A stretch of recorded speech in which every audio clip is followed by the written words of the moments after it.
Pela manhã, fui visitado por Salmo, relatando-lhe o ocorrido.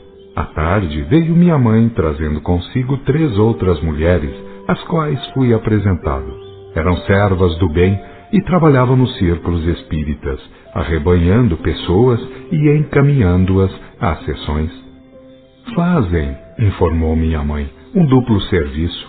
Concorrem para o esclarecimento de um e para a bem-aventurança de outros. Esse é verdadeiramente o serviço que cabe ao Consolador. Tenho muito prazer em conhecê-las, senhoras. Elas sorriram e uma adiantou-se. De muito que nos conhecemos, irmão Palmério, trabalhamos nos grupos de estudos onde missionários encarnados, de vocês conhecidos, preparam a obra que ficará como marco fundamental da doutrina organizada. Apenas como os trabalhos são complexos, de várias ordens de serviçais a mister. Enquanto uns agem no campo intelectual, outros procuram curar, outros arrebanham sofredores nos planos inferiores do astral e na própria crosta, agindo outros ainda em muitos outros departamentos de ação. Você irá ver e compreender o quanto a restauração do cristianismo importa em comoções de ordem geral. Tudo será abalado com o advento da Era do Consolador, podendo-se dizer que nada ficará no lugar, pois onde quer que esteja um homem, ali estará a ideia de renovação. Dou graças a Deus de ter pertencido aos quadros da nova ordem espiritual. De ter pertencido? E não vai continuar a obra? Que lhe foi encomendada pelo Mestre? Ou pensa que tenha sido aquilo apenas um sonho? E teria eu merecido uma visão do Senhor? Não importa saber como a lição do Senhor tenha vindo a si. O que importa é saber que ela veio do Mestre e pelos altos recursos do Mestre. Na Terra e nas esferas astrais, milhares de criaturas diariamente têm contatos assim com o Mestre e dele recebem instruções. Que julga você de seus poderes e do mecanismo de que dispõe para estar sempre a par de tudo, amparando e assistindo? Eu pouco ou nada sei, mas tenho presente a contínua advertência de um irmão, instrutor de um grupo, que repete sempre aquela sentença da sabedoria antiga, ou como a chamam, quando o discípulo está pronto, o mestre aparece.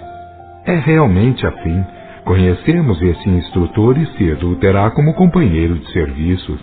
Ele foi, na última encarnação, um estudioso das ciências orientalistas. É um profundo conhecedor de cultos e doutrinas que agora estuda o esquema da nova ordem espiritual, que compreende a restauração do cristianismo e seus avanços.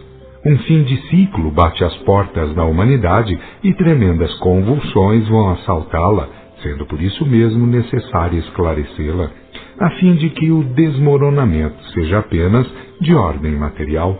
Isto é, que não se percam grandes valores adquiridos através de milênios, porque perdas, e muitas perdas, hão de se dar.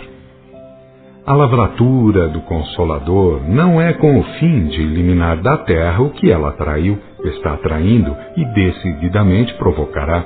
É apenas para amenizar o choque, pois há necessidade de choque para o rompimento do coscorão tradicional, dos conceitos e preconceitos que tanto aprendem a involução, que tão acirradamente a envolvem nas tramas do ronceirismo divisionista e comprometedor.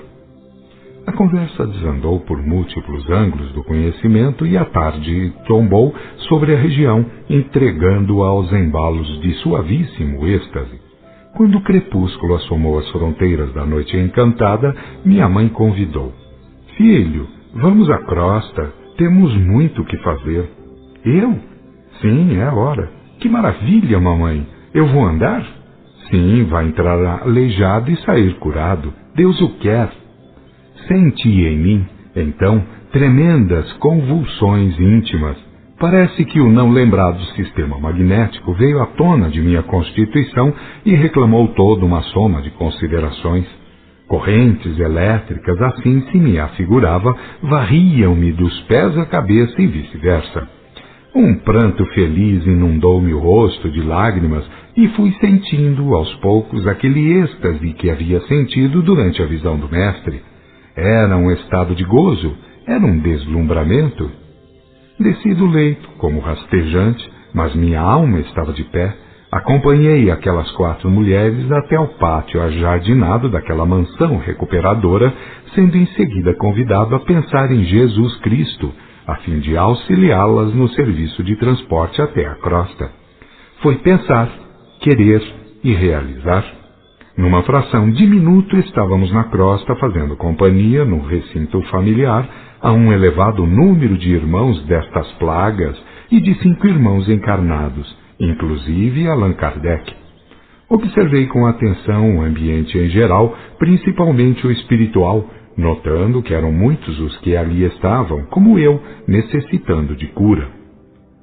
Alguns irmãos eram verdadeiramente de notável elevação, ou porque suas vestes fossem brilhantes, ou porque tivessem suas cabeças envoltas em auras fulgurantes, ou porque seus traços fossem distintíssimos. Eles revelavam majestade e força moral. Tendo eu feito referência a eles, disse-me minha mãe: eles estão reduzidos em si mesmos, pela vontade, a fim de se tornarem suportáveis pelo meio em que se acham. Se quisessem se apresentar, tal como são e podem, quem os olharia? Você sabe que este trabalho resume, enfim, a restauração do cristianismo, do Cristo, do batismo de Espírito, estando a intervir, portanto, a vontade e a autoridade do Divino Mestre, bem assim como o trabalho de seus mais imediatos colaboradores. Faz-se, de um modo geral, a restauração e a síntese das revelações. Do Cristo modelo partiram os grandes mestres da antiguidade e no seu batismo de Espírito se encerram todas as verdades fundamentais, uma vez que a moral é a mesma e a revelação também. Apenas o propósito é, agora, levar o conhecimento dessa verdade a todos os recantos do planeta, na crosta e nos seus domínios espirituais.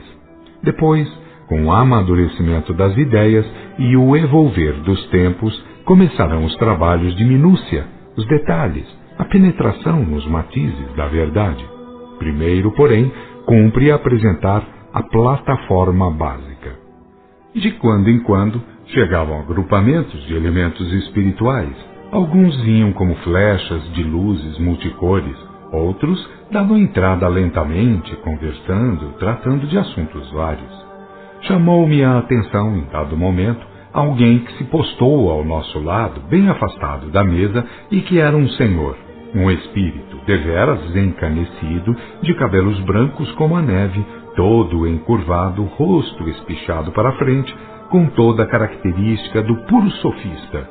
Ele olhava, sorria com desdém, sacudia a branca e pontuda cabeça, resmungava não sei o quê. Suas mãos nervosas postas para trás tinham os dedos em movimentação contínua. Via-se que tinha em mente um plano qualquer. Em dado momento, parece que, ignorando a presença de outros e mais categorizados irmãos, foi para o redor da mesa, onde estavam os encarnados e alguns mentores, dando-se a girar para um lado e outro, sempre nervoso, cada vez mais nervoso, até que começou a perguntar em voz alta, pensando que o haviam de escutar. E então, como é isso? Respondeis ou não? Existe alguma verdade fora dos livros sagrados? E se são mesmo sagrados esses livros, quem poderia provar que o são? Como ainda não tivessem dado início à sessão, não lhe deu acesso uma senhora muito respeitável médium, em que se encostou, fazendo-a ressentir-se de sua aproximação. Ele, bem se via, era um inconsciente de seu estado. Como ninguém lhe respondesse, continuou: errados? Querei responder-me ou não? Se não merece resposta o homem, respeitai ao menos aquilo que chamais a verdade, a vossa verdade, porque eu acredito na natureza e em mim, eu que sou parte dela. Punha-se nervoso, berrava suas razões, gesticulava, e foi nessa hora que um dos mentores dele se aproximou, tocou-lhe no ombro e disse-lhe: de que lhe vale esse nervosismo todo? Não sabe que são encarnados, que o não podem ouvir? Eu bem sacudiu os braços e reclamou: outro com a mania de desencarnados. Aqui só disso se ouve falar. Os que aceitam as conversas são encarnados e são razoáveis. Os que não aceitam e nem aturam as patacoadas que apregou são desencarnados e tolos. Muito bem. E o senhor o que é? Eu sou um desencarnado, e você também. E não se trata de ser encarnado ou desencarnado quando se faz alusão ao que é verdade, isto é, ao que é verdade genérica ou fundamental. A verdade é uma só para todos, nem todos, porém, são os mesmos para com a verdade. Uns lhe estão mais próximos, outros mais distantes. O de que você carece, irmão, é de uma boa orientação. Precipitadamente advertiu ele. Boa orientação? Mas a vossa moda? Eu quero é outra coisa. O quê? Perguntou-lhe o mentor. Ele mediu muito bem e respondeu. Eu quero que vós vos convenceis de que tudo isso que pregam é imaginação. É a 5ª vez que aqui venho e ninguém me permite falar a todos e livremente. O que significa isso? Ao que é que chamais de verdade? Todos aqui falam na verdade e ninguém me quer ouvir. Tenho ou não direito de falar? Olhou e apontou para Allan Kardec e disse revoltado. O mandalhão, ali está quem fala e vale sempre. Por que não me responde se vive a dizer que todas as questões atinentes à verdade devem ser livremente discutíveis? O mentor observou. A sua vez chegará, eu prometo. Mas agora, vá lá para trás. Muitas criaturas mais estão aqui a quem não pode ver. Do contrário, é claro, havia de se portar de modo mais recomendável. Ele soltou uma gargalhada e resmungou. Pronto, volte para trás. Não sei o que lhe tenham feito, nem como, mas sei que o homenzinho, no repente, calou e foi para o seu cantinho, lá permanecendo até ser convidado. E isto depois de eu ter passado pela minha reforma geral, graças a Deus. Eu necessitava de cura para o meu corpo de espírito. Ele tinha carência de outras e mais profundas curas. A minha entrada foi anunciada antes, tendo eu recebido jatos luminosos de todos os presentes. Depois de falar, apresentando-me, Allan Kardec pediu preces em meu favor. Tudo então em mim se comoveu. Minha mente, ela só, ficou de pé, permaneceu intacta. O restante passou por uma reviravolta, sofreu um tremendo abalo, teve de se amolgar-se de novo. Depois de curado, disse-me um mentor. Conserve a mente em harmonia para que seu corpo também possa estar em ordem. O homem cuja mente se corrompe, consequentemente terá seu organismo exterior deformado. O espírito age sobre as gamas mais íntimas da estrutura magnética, passando daí para as mais grosseiras ou densas, e assim mesmo, por escala, vem atravessando os gases, os vapores, os líquidos, atingindo os sólidos. Não há pensamento que não atinja pouco ou muito, mais ou menos depressa, todo o corpo humano, na carne ou aqui. É de notar, também, a presteza com que certas glândulas reagem aos impulsos das ondas mentais, variando imediatamente a qualidade de suas secreções. Daí, portanto, poder-se a criatura, na carne, como aqui, curar-se ou envenenar-se pelo pensamento. Sorriu amigavelmente e finalizou. Você foi, em certa época, o seu maior algoz. Pensou tão revoltadamente e tão continuadamente que volveu como espírito, cujo corpo é mais sensível às ordens mentais, a uma forma inferior, dando aso a que seu corpo tenha sofrido tamanha deformação na última encarnação. Ainda bem que conservou a forma humana, pois muitos chegam a nascer com pronunciadas formas animais inferiores, vindo a morrer em seguida ao nascimento ou pouco tempo depois. A teratologia demonstra não apenas os efeitos das taras hereditárias, mas também a influência das corrupções e de formações perispiritais. E se não fosse o controle de irmãos prepostos, zelando quanto possível pelas reencarnações, monstruosidades tais teriam acesso ao plano carnal, como ninguém por lá seria capaz de conceber. Li o meu relatório e sei o quanto me prejudiquei, descendo em geral, em perda de tempo, em dores inúteis, em atrofias físicas. Não foi Deus a me castigar, nem tampouco a bem-aventurada dor que sofri, pois foi ela o produto de minhas corrupções em geral. Como para tudo é necessário haver classificação, certamente pelos motivos devem ser classificadas as dores. E a minha foi, então, por demais estúpida para ser qualificada melhor. A dor pelo próximo é bem-aventurada, é a dor missionária. A dor como prova também pode ser assim designada, pois não cabe a culpa e resgate. Mas a dor expiatorial ou purgativa é malfadada, porque em si é afrontosa. Eu não sofri e aprendi muito nessa última encarnação, embora tenha sido um aleijado ou deformado, porque não tinha dores, porque nada me podia deter. E tenho certeza que há de aparecer um dia quem faça o mundo compreender a necessidade de especificação a respeito da dor. Esse conceituísmo generalizado e doentio que vaga pelo mundo não pode ficar para sempre por ser falho demais. O espírito que louva a dor em detrimento da razão, por certo que blasfema. Eu já não suporto tais melopeias. Que acha o irmão?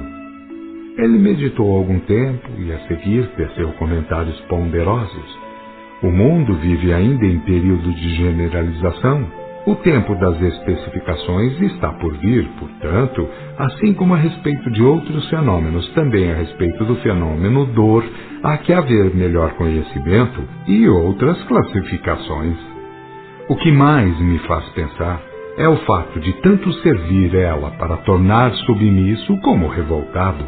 Você, por exemplo, tornou-se um revoltado, desceu mais, atrofiou-se, perdeu muito tempo. Agora, como aleijão, mas sem dor, pôde aprender e servir, resgatando por inteligência e trabalhos úteis. É de se pensar bem na questão.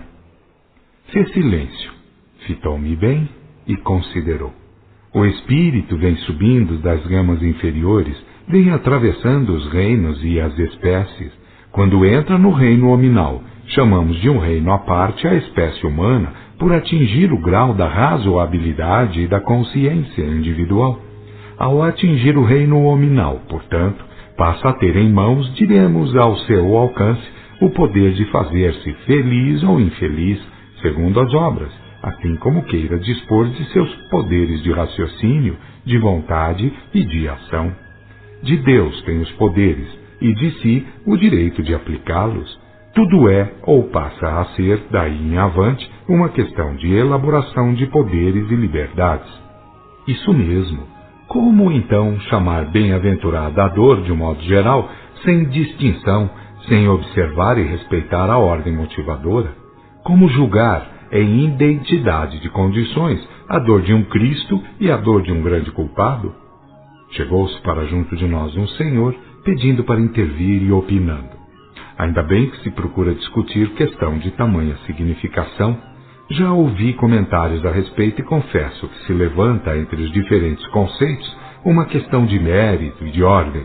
Eu, acima de tudo, fico do lado deste irmão, pois prefiro honrar a inteligência sem o que nada de valoroso e sublime se consegue, do que honrar a dor, pelo menos a dor expiativa, aquela que é em si mesma testemunha da falta, podendo vir a ser a mãe da pior revolta. No lapso feito a seguir, apontou este senhor para mim e para o ex-sofista, articulando a questão pelo prisma seguinte. Eu não tive uma vida carnal infeliz e não vim para este lado em condições agravantes. Minha vida na carne foi a de um simples operário, embebida nos altos e baixos comuns. Gente nascia e vivia, outros morriam, outros passavam por transes mais ou menos felizes. Eu e minha família, tendo a nossa fé, íamos avançando nos dias e vencendo o quanto possível as conjunturas que se fossem apresentando. Um dia, é claro, perdi minha esposa. Foi um golpe cruel. Tive que curvar-me a ele, não havia outro remédio. Eu não era espiritista, mas havia lido muito sobre os grandes iniciados. Francamente, lia e relia de contínuo as obras que tratavam dos Vedas, de Rama, de Krishna, dos Budas, de Zoroastro, de Hermes. Que mundo de maravilhas eu descobri em mim mesmo, que gozo me subia dos recônditos da alma. Os olhos do homem se faziam brilhantes, sua cabeça irradiava um quê esplendoroso enquanto falava, por identificar-se mentalmente com os planos elevados da vida. Demais, sua fala era muito magnética, causava felizes impressões. Estando com o assunto em voga e domínio, prosseguiu, sempre com entusiasmo. Eu sentia em mim, com inteireza de razão, a veracidade do ensino iniciático, ao afirmar que o espírito é uma potência em virtudes latentes e que a iniciação as faz emergir. Meus sonhos eram belos e inteligentes. Cheguei a ver com toda a lucidez possível. Que maravilha! Num repente, franziu o sobrolho, abanou a cabeça negativamente e, amuado, confidenciou. Mas, num ponto, toda a sabedoria antiga deixa muito a desejar. É que nada diz sobre a vida neste lado. Afirme com plenitude de certeza que a unidade é a marca da verdade.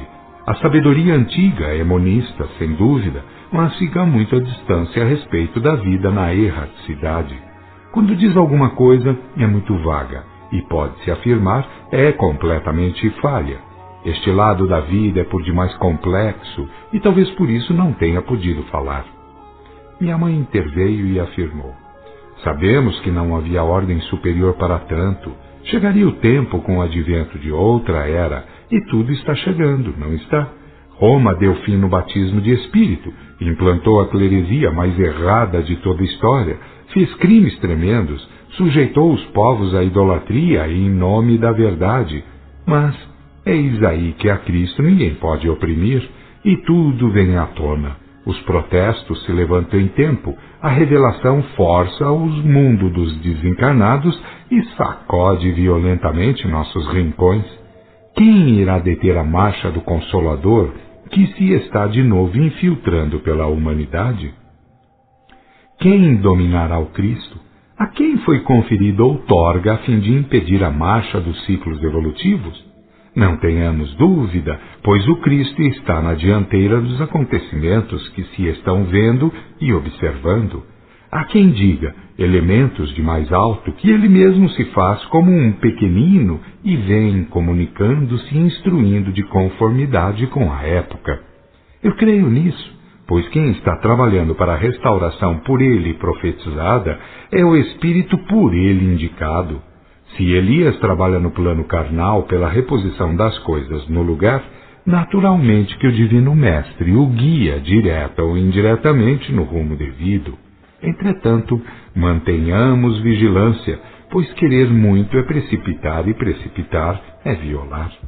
Segundo o que dizem certos mentores, a era do Consolador significa a era da eclosão espiritualista mais intensa, por constituir o resumo de tudo quanto ha sido dito e feito no curso dos tempos.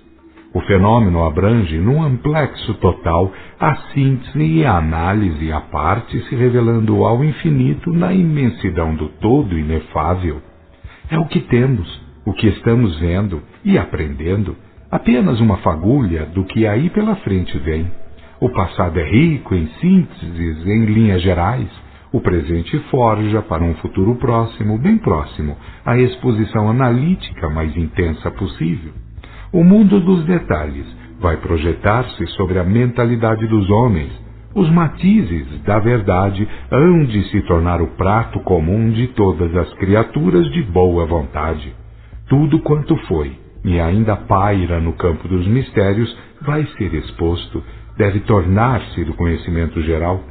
O Consolador dirá, dos cimos dos telhados em altas vozes, tudo quanto foi oculto até ao presente, passando à frente, avançando, dilatando, aumentando os conhecimentos. Mas, como já disse, tenhamos um pouco de paciência. Os elementos já estão coordenados e dispostos. Saibamos aguardar. Ela calou-se e aquele senhor emendou, continuando sua peroração. Eu desejava saber, pelo menos era meu intento, da parte destes dois irmãos que aqui vieram rastejantes, de um modo ou de outro, o que julgam sobre a dor e seus conceitos, que falem os sofridos, eles são a autoridade. Silenciou, olhou para mim e indagou, que me diz? Fiquei comovido por estar na presença de seres muito superiores, mas senti a importância de ser independente pela soberana vontade de Deus, isto é, que sendo independente para sofrer, também podia e devia sê-lo para ter ideias próprias, e respondi interpretando minha alma. Para mim, confesso, a dor, seja ela de que ordem for, é insuportável. Não tenho com que sofrê-la pacientemente, e muito me revolta que lhe deem o caráter de regeneradora. O próprio Cristo pediu a transferência do cálice amargo, tendo dito de Judas que seria o entregador, que melhor fora não tivesse nascido. E a sua dor foi missionária, tinha a sanção do imenso poder moral que a encerrava. Que dizer então da dor que se origina do erro, das faltas cometidas, daquela dor que se apresenta com características de infernal eternidade? Depois de tudo, pelo que tenho observado, a dor dura o tempo de renovação intelectual harmonizadora. Sem a adoção intelectual moralizante, nenhuma dor cessa. Logo, quem faz da dor o agente de emancipação trai a finalidade do esquema celeste. As virtudes latentes não possuem características de dor, e sim de glória. Para despertá-las se faz necessário crescer em inteligência e pureza, e não em tormentas e blasfêmias. O ex-sofista, intervindo, exclamou: querem saber de uma coisa? A dor é bem-aventurada enquanto está no próximo, ou depois de ter passado. O resto depende do grau de sinceridade de quem discute sobre ela, para ser o que bem entenda de conceituá-la, principalmente se for alguém que costuma usar das tribunas ou das colunas literárias a fim de comentá-la, porque a verdade é que, mesmo aquele que melhor a cante em melopéias inócuas, esse mesmo, e talvez mais do que outros, não mede meios e modos de se livrar dela, quando praticamente tenha de encará-la. A dor e o amor têm sido motivos para discussões sem fim nem conta, por serem os dois polos que comprimem e impelem o mundo sem fim das emoções, o campo vasto da sensibilidade individual.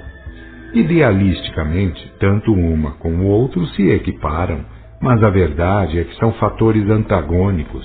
O fim do amor é eliminar a dor, assim como a finalidade da luz é liquidar com o império da treva.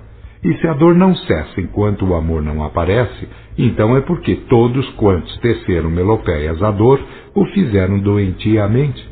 O que fizeram, ou foi por uma covardia qualquer, ou foi por erro próprio de cálculo, ou foi por indução, por dar crédito a conceitos antigos e doentios.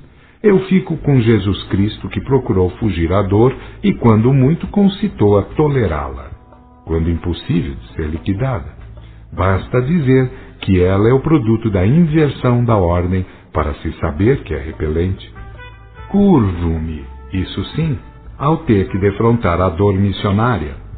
Esta é imensamente bela, porque encerra o lume do amor pelo próximo. É a dor missionária, um impulso do céu por entre as trevas do mundo. O espírito que se propõe a sofrer pelo próximo, ou é um Cristo, ou dele se aproxima celeremente. Uma estrela desceu do céu, digo assim, para se comunicar por uma senhorita e dizer certas coisas a Allan Kardec. Diante daquela excelsitude, todos nos fizemos silêncio e veneração. Quando o ser brilhante terminou e, fazendo gracioso sinal de despedida, deixou a jovem. Era hora de encerramento dos trabalhos. Kardec fez uma prece, deu por encerrada a sessão e houve debandada geral. Chegou a hora das separações, pois o ex-sofista foi em companhia de outros, o mesmo tendo acontecido com aquele senhor que pedira para entrar na discussão. Eu, minha mãe e aquelas outras mulheres rumamos para a zona de onde tínhamos vindo.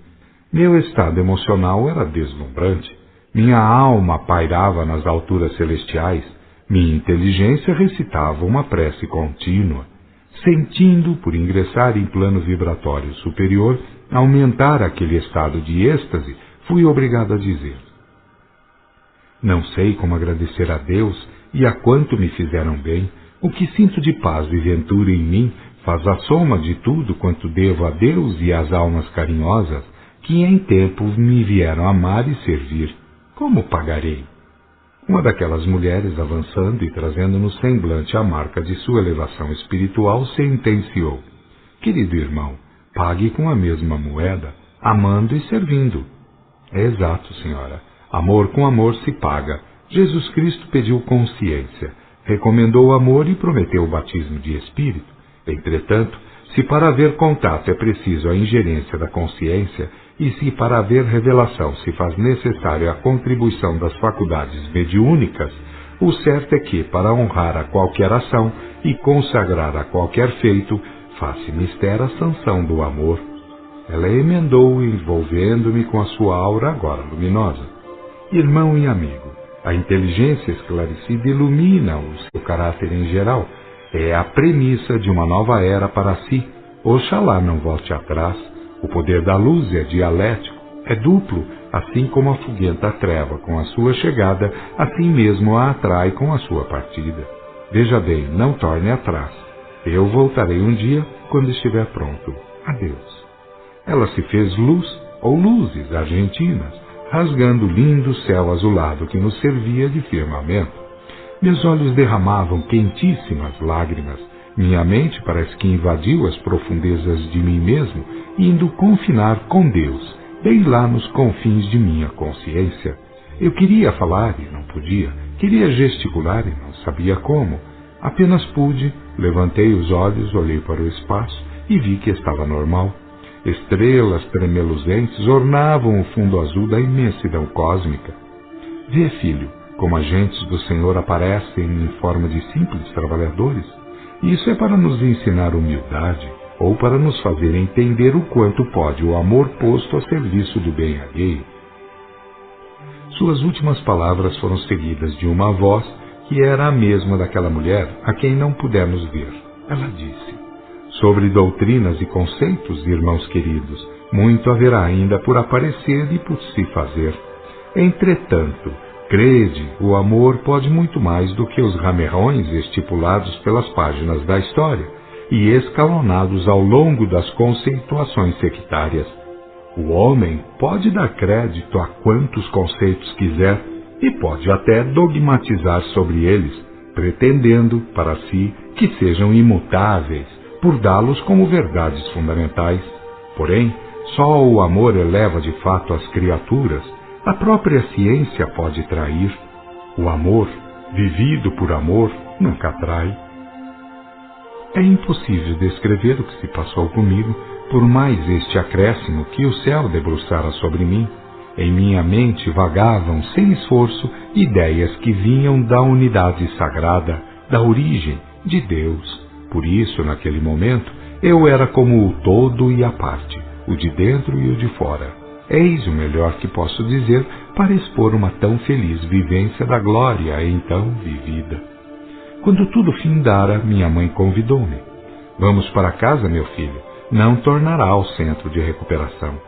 As outras mulheres se despediram e nos fomos. Minha mãe morava nos arredores da cidade, num planalto, e como toda a cidade era ajardinada, ali o que se podia ver era uma imensa plantação de árvores frutíferas. No dia seguinte, saindo para apreciar o que havia nas redondezas, filo a pé e por volição. Tendo sabido que os frutos eram colhidos e transformados em sucos, enfim, para a alimentação dos cidadãos da zona astral. Cumpre dizer, entretanto, que muitos gostariam de comer alimentos mais a par dos da terra, com os quais estavam acostumados. Embora nenhuma carne entrasse no menu local, comidas mais grosseiras eram facultadas até que se fossem acostumando. Os mais avançados em psiquismo alimentavam-se de frutos, de sucos e de absorções fluídicas. Poucos conseguiam isto, e por muito tempo, mas havia os que conseguiam bastante. Estes, em certas experiências, conseguiam demonstrar a força de seus pensamentos ou o poder da vontade sublimada.